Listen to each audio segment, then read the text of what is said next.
विज्ञान क्या है? विशेष प्रकार का ज्ञान, किसी भी चीज की विशेष ज्ञान, यह विज्ञान है। लेकिन मैं आपको बताऊं, विज्ञान में और साइंस में डिफरेंस है, अंतर है। तो जो आज साइंस हम पढ़ते हैं, तो साइंस की किसी भी किताब को आप उठाएं, उसमें भारत का कोई स्रोत दिखेगा नहीं। जितने अनुसंधान दिखेंगे, जितने सिद्धांतों की खोज मिलेगी, वह सब यूरोप में दिखेगी। भूगोल के विद्यार्थी हैं, पीएचडी स्टूडेंट्स हैं, उनसे भी कि who is the father of geography, वो कहते हैं एरिस्टोटेल। मैंने कहा क्यों? क्योंकि उन्होंने पृथ्वी की परिधि नापी। तो मैं फिर उनसे पूछता हूं, उनको प्लेस वैल्यू सिस्टम पता था क्या? वो कहते ये हमें नहीं पता, ये नहीं मालूम है उनको प्लेस वैल्यू सिस्टम मालूम था कि नहीं। यदि प्लेस वैल्यू सिस्टम नहीं मालूम है, इतने बड़े अर्थ का सर्कमफ्रेंस आप कैसे कैलकुलेट करेंगे?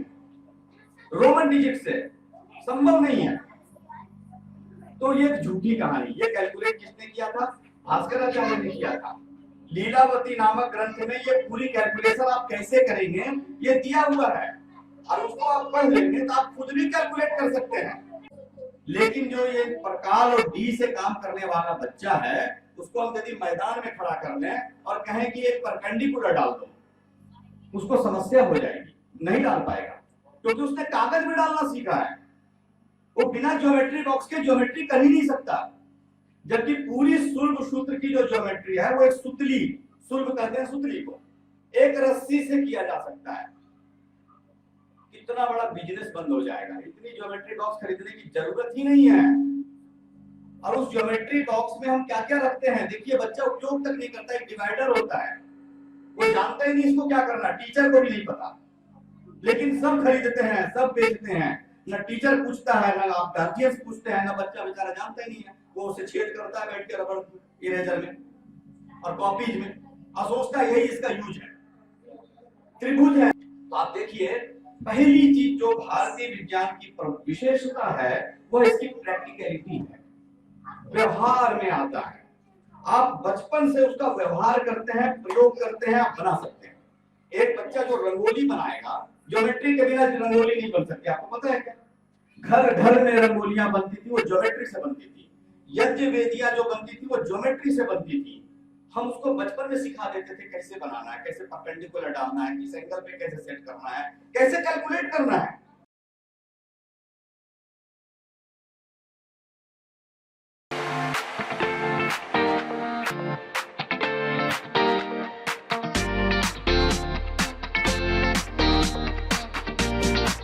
वो कमेंट्री और कोट किया, वो कब का है? फिर एक बार वो 16वीं 17वीं 18वीं शताब्दी की चीजें निकलेंगी। तो सवाल उठता है 1500 के बाद हुआ क्या कि इतने अनुसंधान होने लग गए? तो वो भारत आए थे और भारत से चीजें वहां जा रही थी। इसीलिए मैं कहता हूं कि पहली बात, जो विज्ञान का जो इतिहास है, वो इतिहास हम मिथ्या पढ़ते हैं, वो भारतीय विज्ञान है। अंतर क्या पड़ता है वो मैं थोड़ा बताता हूं। क्योंकि आधुनिक विज्ञान भारत से उद्भूत हुआ, यूरोप पहुंचा, उन्होंने उसको समझने में भूल की या फिर उसका कुछ दुरुपयोग किया, और वह जो दुरुपयोग किया और वह जो उन्होंने समझने में भूल की, वह हमें लपेट के बड़े नए नए शब्दों में, टर्मिनोलॉजी में लपेट कर हमें सौंप दिया। हम उसको पढ़ने लग गए। मैं छोटे छोटे उदाहरणों से शुरू करूंगा। तो पहला उदाहरण मैं गणित से देता हूं। आप देखिए, गणित हम पढ़ते हैं, गणित के दो विषयों को मैं आपको इंगित करता हूं। पहली चीज है ज्योमेट्री। ये दुनिया मानती है कि सारा अंक जो है वो भारत का दिया हुआ है, केवल जीरो नहीं। जब हम बोलते हैं जब जीरो दिया मेरे भारत ने, ये हम बहुत बड़ी भूल करते हैं। केवल जीरो नहीं दिया, हमने सारी अंक प्रणाली दी। उनको दशमलव पद्धति नहीं मालूम थी, उनको प्लेस वैल्यू सिस्टम नहीं मालूम था। यानी वो यदि ये एक लाइन और ये दो लाइन खींचा उन्होंने, तो वो 11 नहीं हुआ, वह 2 बना। तो उनको गिनती ही नहीं आती थी। इसलिए मैं कई बार पूछता हूं, जो भूगोल के विद्यार्थी हैं, पीएचडी स्टूडेंट्स हैं, उनसे भी कि who is the father of geography, वो कहते हैं एरिस्टोटेल। मैंने कहा क्यों? क्योंकि उन्होंने पृथ्वी की परिधि नापी। तो मैं फिर उनसे पूछता हूं, उनको प्लेस वैल्यू सिस्टम पता था क्या? वो कहते ये हमें नहीं पता, ये नहीं मालूम है उनको प्लेस वैल्यू सिस्टम मालूम था कि नहीं। यदि प्लेस वैल्यू सिस्टम नहीं मालूम है, इतने बड़े अर्थ का सर्कमफ्रेंस आप कैसे कैलकुलेट करेंगे रोमन डिजिट से? संभव नहीं है। तो ये झूठी कहानी। ये कैलकुलेट किसने किया था? भास्कराचार्य ने किया था। लीलावती नामक ग्रंथ में ये पूरी कैलकुलेशन आप कैसे करेंगे ये दिया हुआ है, और उसको आप पढ़ लेंगे तो आप खुद भी कैलकुलेट कर सकते हैं, आप भी कर सकते हैं। तो वह, लेकिन उसके लिए प्लेस वैल्यू सिस्टम चाहिए, उसके लिए दशमलव प्रणाली चाहिए। यह प्रणाली हमने दिया, लेकिन मैं अभी बात करता हूं उसमें थोड़ी दो और विधाएं हैं। पहली चीज है ज्योमेट्री। अब ये सब जानते हैं कि ज्यामिति भारत से उद्भूत हुई है, लेकिन हम पढ़ते हैं जितने भी ज्योमेट्री वो यूक्लिड की पढ़ते हैं।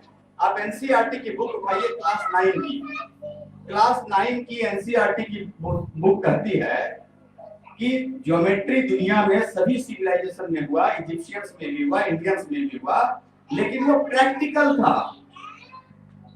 देखिए वो क्या बता रही है, एनसीईआरटी में प्रिंटेड है, आज भी वो पढ़ाई जा रही है।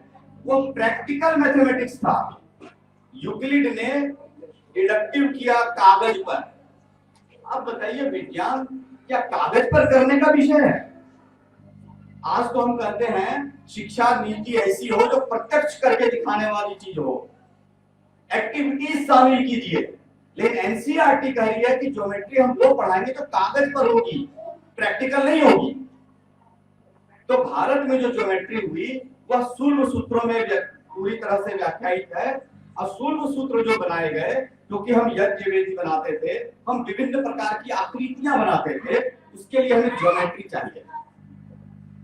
अंतर क्या है ज्योमेट्री जो यूक्लिड का है और जो सूक्ष्म सूत्रों का, अंतर क्या है?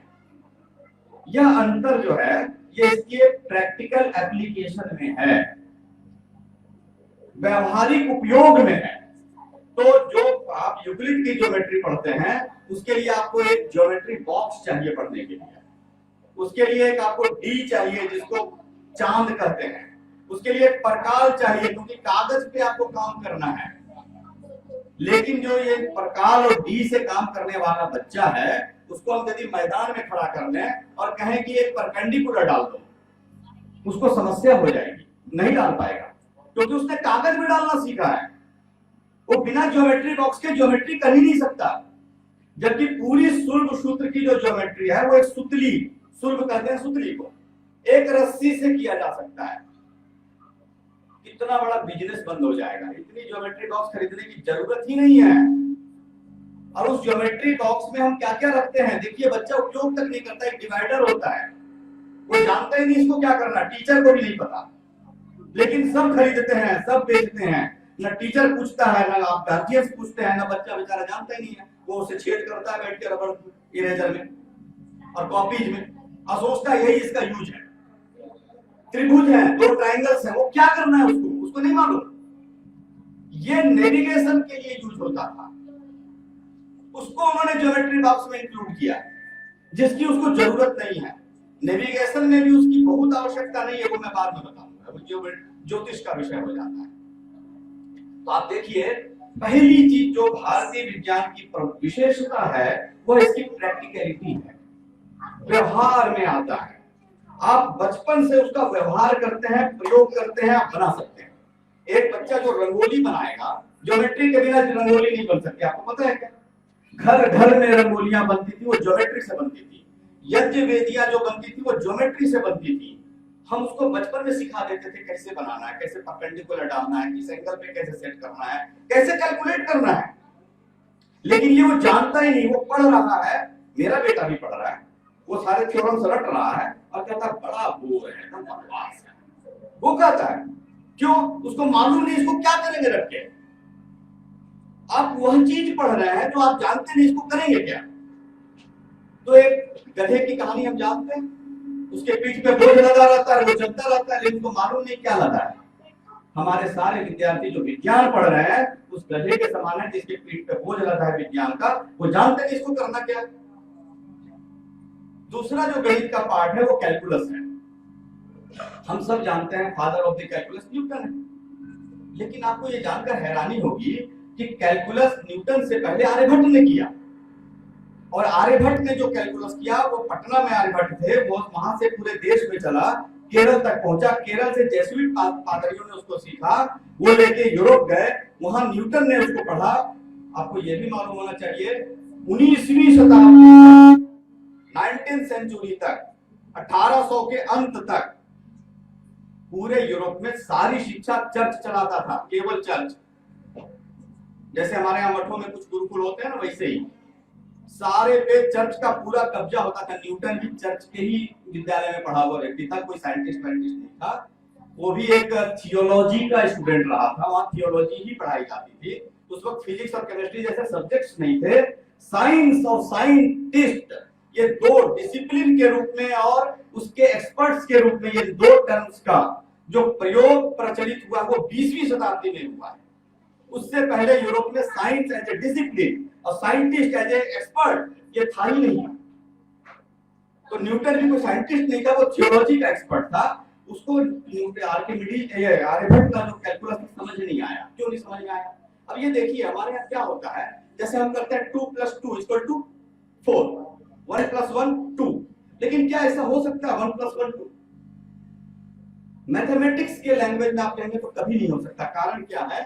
न कोई भी चीज आइडेंटिकल नहीं होती, एवरीथिंग इज यूनिक। ये दो माइक हैं, 1 and 1 2 माइक्स, लेकिन इनमें कुछ तो डिफरेंस है, कुछ तो डिफरेंस है। वो डिफरेंस इसको एग्जैक्ट नहीं बनाता है, इसको अलग रखता है। हमारे यहाँ जो विज्ञान हुआ, हमारे यहाँ जो मैथमेटिक्स हुआ, हमारे यहाँ जो गणित हुआ, हमने कहा लगभग बराबर, हमने ये नहीं कहा एग्जैक्ट।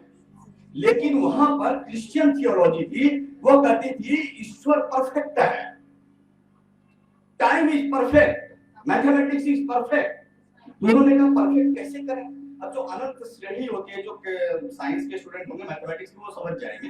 अनंत श्रेणी, बहुत सारे ऐसे आप वर्गमूल निकालेंगे, वो अनंतता चलता जाता है। आप उसको कभी ये नहीं कह सकते कि पॉइंट इतना तक खत्म हो गया, नहीं होगा। तो फिर क्या करेंगे? तो न्यूटन इस चक्कर में फंस गया। तो उसने क्या किया, उसने लिमिट लगाई, और लिमिट लगा के कैलकुलस जो परोसा वो हम आज पढ़ते हैं। लेकिन ये हमको रटना पड़ता है, क्यों? क्योंकि ना हम इसका यूज जानते हैं। आप पूछिए 12th के स्टूडेंट से कैलकुलस का क्या यूज है, वो नहीं जानता, वो फिर उस गधे के ही समान बना हुआ, बेचारा परेशान है। हम अपने बच्चों को क्या कर रहे हैं? हम परेशान कर रहे हैं, यही कर रहे हैं। अब वो पढ़ रहा है, जानता ही नहीं। लेकिन आर्यभट्ट का कैलकुलस किस यूज का है? आप सूर्य से धरती की दूरी कैसे निकालेंगे? इतना लंबा कैलकुलेशन कैसे करेंगे आप? ये मीटर में नहीं हो सकता, ये किलोमीटर में भी नहीं हो सकता, इसके लिए कैलकुलस चाहिए। तो ज्योतिषीय गणनाएं करने के लिए कैलकुलस चाहिए होता है। अंतरिक्षीय जो खगोलीय गणनाएं हैं, और ये बच्चे को पता ही नहीं है कि हम पढ़ क्यों रहे हैं। वो बेचारा परेशान है, वो रटा जा रहा है, वो IIT का एग्जाम दे रहा है और वो उसके लिए तैयारी कर रहा है, लेकिन वो क्यों पढ़ रहा है उसको नहीं मालूम। तो प्रैक्टिकलिटी ये सबसे पहली चीज है। और ये मैथ के बाद मैं आता हूँ, आप देखिए केमिस्ट्री में, हम सब केमिस्ट्री पढ़ते हैं, बच्चों को भी पढ़ाते हैं। यदि समय हो जाए तो मुझे इंगित कर दीजिएगा, मैं समाप्त कर दूंगा। अब केमिस्ट्री है, मैं स्वयं केमिस्ट्री ग्रेजुएट हूं, लेकिन एक केमिस्ट्री का विद्यार्थी 5 साल केमिस्ट्री पढ़ता है, लेकिन वो जानता क्या है केमिस्ट्री के बारे में? तो केमिस्ट्री के बारे में हकीकतन उससे पूछिए तो कागज पे कुछ फार्मूले लिख सकता है, वो पक्का बता देगा, एकदम बिल्कुल इतने शानदार इक्वेशंस लिखेगा, आप गड़बड़ा जाएंगे। वो कुछ अच्छे नोमेनक्लेचर्स के पिक्चर्स भी बना देगा, लेकिन एक्चुअली यदि उसको कुछ करने का दिया जाए तो कर नहीं सकता। लेकिन हमारा जो भारतीय रसशास्त्र है वो व्यवहारिक चीजों से शुरू होता है। पानी यह केमिकल है, हम जानते हैं, आज जानते हैं, पहले नहीं जानते थे। पानी एक केमिकल है, H2O है वो, लेकिन H2O आप नहीं कहेंगे तो भी पानी एक केमिकल है। हमारे यहाँ रस शास्त्र, रसायन कहा ना, रस से रसायन बना। हर चीज का जो रस है यानी उसका सार है, वह रसायन है। तो आपने एक ले लीजिए हरड़, आपने हरड़ उठाया, अब ये हरड़ क्या है? ये फल है, बीज है, कुछ ऐसा चीज है। तो आप कहेंगे ये तो रसायन नहीं, बिल्कुल नहीं। लेकिन जब उसको पानी में रात भर आप छोड़ देंगे, फिर वह जो पानी निकालेंगे, तब यह केमिकल है। ये हमारे बच्चों को पता है क्या? केमिस्ट्री के स्टूडेंट्स को नहीं मालूम है। नींबू का रस एक केमिकल है, धनिया की चटनी एक केमिकल है, बहेड़ा का जो बनाएंगे, मेथी का जो पानी बनाएंगे, ये सब केमिकल्स हैं। गौमूत्र एक केमिकल है, लेकिन ये इनको पता नहीं। क्यों नहीं पता? क्योंकि इसका एप्लीकेशन नहीं मालूम। तो जिन चीजों का एप्लीकेशन उसको पढ़ाया, H2SO4 है, HCl, 50 तरह के केमिकल्स हैं, वो पढ़ लिया, लेकिन उसके जीवन में उसका यूज नहीं है, घर में उसका कोई प्रयोग नहीं है। मैंने बहुत प्रयोग किया, मैं बताता हूँ। जब मैं खुद स्टूडेंट था, मैं क्या करता था, लेबोरेटरी से चुरा चुरा कर ले आता था। गलत काम था, मैं मानता हूँ, लेकिन बड़ी क्यूरियोसिटी होती थी। मुझे लगता था मैं भी कुछ बनाऊंगा, मैं रसायन शास्त्र का विद्यार्थी हूँ, मैं कुछ बनाऊंगा। तो मैं भी कुछ बीकर्स मैंने खरीद लिए, कुछ टेस्ट ट्यूब्स खरीद लिए, कुछ ले आया उठा करके। अब बाद में पता चला कि माँ से डांट पड़ी। मैं तो समझ नहीं आया, माँ को पता कैसे चला? मैंने थोड़ा छिपा के रखा था। तो पता यूं चला कि मेरे सारे पायजामों में छेद हो गए थे। अब मुझे पता ही नहीं चलता, तो छींटे पड़ते थे। फिर चादर एक बार मैंने देखा, इतना बड़ा छेद है, तो थोड़ा गिर गया था, तो एसिड था, गला दिया उसने। बस प्रारंभ में तो समझ नहीं आया, बाद में समझ में आया इसके कारण हो रहा है, लेकिन उसका यूज मैं कर ही नहीं सका, आज तक नहीं कर सका। क्या करूं मैं इसका उपयोग? लेकिन भारतीय रसायन शास्त्र का उपयोग प्रत्यक्ष है, सीधे सीधे। जैसे ये मिट्टी है बाहर में, इस मिट्टी से क्या आप नमक बना सकते हैं खाने लायक? नहीं बना सकता। केमिस्ट्री का कोई भी स्टूडेंट आप बुलाइए PhD लेवल का, वो नहीं बना सकेगा। लेकिन भारत के आयुर्वेद का जो रसशास्त्र का ज्ञाता होगा वो बना देगा। हमारे बाबा आयुर्वेदाचार्य थे, मिट्टी से नमक बनाते थे। नमक 7-8 प्रकार के नमक बनते थे इस देश में। और आप जानते हैं कितना बड़ा झूठ देश में प्रचलित है? एक नमक सत्याग्रह हुआ समुद्री नमक के लिए। अरे भारत का आदमी समुद्री नमक तो सप्ताह में 1-2 दिन ही खाता था, बाकी दिन तो बाकी नमक खाता था। जरूरत ही नहीं थी उस नमक की हमें। घर में नमक बनाते थे भाई, ये रसायन है। हम शीशा बना लेते थे घर में। एक अभी बहुत प्रचलित है, एक बीमारी चल रही है देश दुनिया में, उसका नाम है कोरोना। हमें लगता है लाइलाज है, लाइलाज। आपको पता है जॉर्ज वाशिंगटन कैसे मर गए? कभी गूगल करिए, पढ़िए आप। तो जॉर्ज वाशिंगटन यूं मर गए कि, पता करो, बस 5 मिनट। जॉर्ज वाशिंगटन यूं मर गए कि वो टहल रहे थे बाहर अपने बागीचे में, बर्फबारी हो गई, वो भीग गए। सब जानते हैं इस मौसम में, थोड़ा ठंडा का मौसम रहे, हम भीग जाए तो क्या होता है? सर्दी, खांसी, जुकाम, ज्वर, ये उनको हो गया। इसको फ्लू कहते हैं। फ्लू के 200 से अधिक वायरस इन्होंने पहचाने हैं, इनकी जो लेबोरेटरी जो भी करें। उस फ्लू का इलाज उनके पास न तब था न आज है। उन्होंने क्या किया? जॉर्ज वाशिंगटन जैसे राष्ट्रपति जैसे व्यक्ति को, जो सर्वाधिक सबसे बढ़िया चिकित्सा सुविधाएं उपलब्ध थी, उन्होंने उनके यहाँ की नस काटी कि दूसरी तरफ निकल जाएगा तो ये स्वस्थ हो जाएंगे। आप बताइए क्या होगा नस काटने से? खून बह गया, वो मर गए। अमेरिका जिस हालत में 1899 में था ना, जॉर्ज वाशिंगटन की मृत्यु के समय में, आज भी वहीं खड़ा है। हर साल 30-35 हजार लोग वहां फ्लू से मर जाते हैं अभी भी। ये उनके आंकड़े हैं, मेरे नहीं है। और 17-18 में 60,000 लोग मरे फ्लू से। इस वर्ष 1 लाख से अधिक लोग मरे फ्लू से। इटली में 24 से 25 हजार लोग फ्लू से मर जाते हैं।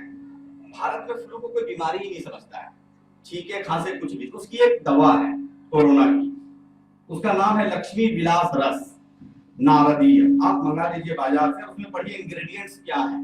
पहला इंग्रेडिएंट है पारा। पारा समझते हैं, सबने देखा होगा, थर्मामीटर में पारा होता है। हमने थर्मामीटर को बचपन में फोड़ दिया था, पारा पूरा बिखर जाता था, लिक्विड होता है। उस पारे को घोट घोट के हम सॉलिड कन्वर्ट करते थे। ये मेटलर्जी नहीं है क्या? पारा को सॉलिड बनाना ये मेटलर्जी है। और उसके बाद उसमें मिला है गंधक, ये भी मेटलर्जी है। उसमें बाकी इंग्रेडिएंट्स पढ़िए। ये जो रसशास्त्र है, ये जब आप पढ़ेंगे रसायन, तो ऐसी ऐसी चीजें आप बनाएंगे जो आपका जीवन बचाएंगे। विज्ञान किस लिए था? मनुष्य के जीवन को सहज, सरल, सुदृढ़ करने के लिए। ये साइंस तो उल्टा कर रहा है। जितने लोग अभी बैठे थे, तो शायद राजू तोमर जी ने कहा उनको डायबिटीज है। डायबिटीज क्या है? बीमारी नहीं है डायबिटीज, आपको पता है क्या? ये बीमारी नहीं है, लक्षण है। बीमारी क्या है? पैंक्रियाज बिगड़ना। पैंक्रियाज क्यों बिगड़ गया? 75% जो बीमारियां हैं वो लाइफ स्टाइल के कारण पैदा हो रही हैं। कौन सी लाइफ स्टाइल? कि रात को 11 बजे तक आप लाइट जला के बैठते हैं, ये लाइफ स्टाइल है, ये बीमारी पैदा कर रही है। तो हमारे यहाँ जो साइंस है वो प्रैक्टिकल है, और भी बहुत उदाहरण है। मैं अभी आयुर्वेद पे गया नहीं तो मैं आपको बताता कि बॉटनी जो पढ़ते हैं उनको कुछ नहीं पता एक भी पौधे के बारे में, लेकिन जो भारतीय रक्षा ये पढ़ेगा, आयुर्वेद पढ़ेगा, इतने प्रयोग करेगा इन पौधों के, वो एक बॉटनी का प्रोफेसर नहीं जानता होगा। तो ये प्रैक्टिकल अप्रोच, और दूसरा पर्यावरण की रक्षा, और तीसरा मनुष्य के लिए हितावह, और सबसे अंतिम बात यह जो एक तारतम्य है, एक आत्मता है हमारी प्रकृति के साथ, पूरे विश्व के साथ, और पूरे विश्व की पूरे ब्रह्मांड के साथ, यह जो एक आत्मता है, इस एक आत्मता को हम स्ट्रेंथन करते हैं, मजबूत करते हैं हम अपने विज्ञान से। आज का विज्ञान उसको तोड़ता है। ये जो मोबाइल चलाते हैं हम, ये इसको तोड़ता है। ये जो रेडिएशन जो आकाश में चलती है, जो एरोप्लेन उड़ाते हैं ना, वो उस एकात्मता को भंग करता है। ये हमको अभी पता नहीं चलेगा, ये सूक्ष्म में जाएंगे आपको पता चलेगा ये कैसी चीजों को नष्ट करता है, और उसके कारण हम पर दुष्प्रभाव पड़ते हैं।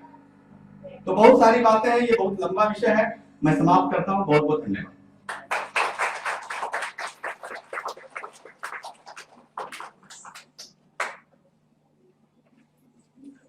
धन्यवाद रविशंकर जी। मैं समझता हूँ कि ये जो इन्होंने आधा घंटे के समय में जो कुछ भी इन्होंने कहा, उसमें से ज्यादातर चीजें आप लोगों को समझ में आई होंगी, ऐसी मेरी आशा है। विज्ञान के बारे में हम ज्यादातर ये समझते हैं कि जो हम पढ़ रहे हैं, स्कूल में जो पढ़ाया जा रहा है, जो हम कॉलेज में पढ़ रहे हैं, जो हम इंजीनियरिंग में पढ़ रहे हैं, वो विज्ञान है, ऐसा हम मानते आ रहे हैं। लेकिन जब आपकी एक एज हो जाती है, जब आप 25-30 साल की युवा उम्र से निकल के 40-45 के अधपके बालों में आ जाते हैं, तब जाकर के कहीं ऐसा एहसास होता है कि जीवन को उतने प्रैक्टिकल तरीके से हमने नहीं जिया जितना हम शायद जी सकते थे, अगर हमें 4 चीजें और पता होती। फिर हम देखते हैं कि 45-50 साल की उम्र के बाद आदमी का झुकाव आध्यात्मिक तरफ होता है, आयुर्वेद की तरफ होता है। तब पता चलता है कि यार ये चीज अगर पहले पता होती तो शायद हम कुछ और अच्छा कर सकते। आयुर्वेद के बारे में, ज्योतिष के बारे में, विज्ञान के बारे में इतनी बातें कही कि हमें प्रैक्टिकल इंफॉर्मेशन उसकी नहीं है। हम पढ़ तो रहे हैं, हम बॉटनी पढ़ रहे हैं, केमिस्ट्री पढ़ रहे हैं, मैथ भी पढ़ रहे हैं, लेकिन सच जाने तो हम उस विज्ञान के नाम पर सिर्फ थ्योरीज पढ़ते जा रहे हैं। प्रैक्टिकल की उसकी अपनी लाइफ में क्या है वो हम लोग नहीं समझ रहे हैं। इसके लिए मैं रविशंकर जी का धन्यवाद करूंगा। आप सभी लोग एक बार उनके लिए तालियां बजाएं।